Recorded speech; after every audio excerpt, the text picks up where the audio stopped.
already floating down the Platte River south of the metro, which has many people wondering about spring flooding. Our investigations have exposed a large man-made obstruction which restricts water flow and threatens a lake community if ice jams form. In this follow-up, our Mike McKnight shows us a solution is underway as First Alert 6 investigates. Much of the Hansen Lakes community flooded in 2019, and for Rick Lingenfelter, who lives a short walk from the Platte River, it's more than the year that never melts from memory. Absolutely. Every March does make us a bit nervous. That's because downstream railroad bridges had to be rebuilt using a rock bed to support equipment, which created a large sandbar, shrinking the river channel. We've been trying ever since after the flood to get the railroads to acknowledge that we had a problem here and that it was caused by that causeway that they put in. But to eliminate that choke point where ice chunks could jam up, work is underway to dig up and haul away the sand. Then the rock bed underneath can be removed. It's great to get us started. We wanted to start a little earlier, but you can imagine we're dealing with the three largest bureaucracies in the country, two major railroads and the federal government.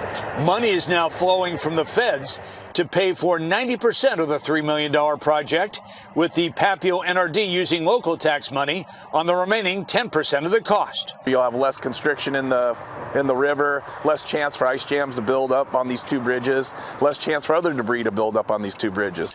But there have also been concerns a mile upstream about a boulder and branch dike. This is metal here.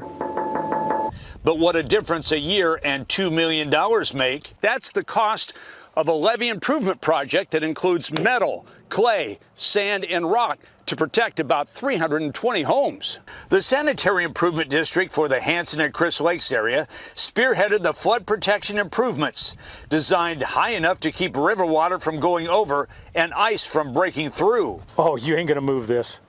You know, it's 1/4 of an inch thick. You can't ever say never because you deal with Mother Nature. But in our opinion, it's gonna drastically change the whole danger of flooding down here. The equipment noise and truck traffic from construction of the new levee system breaks the usually winter quiet around the lake community. About 32 years. But longtime resident Mary Pat Sacco says it's worth the disruption.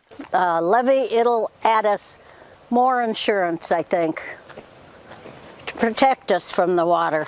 The levee improvements around the Hansen Lakes community and the sandbar removal not far downstream should bring more of a March gladness to river watching.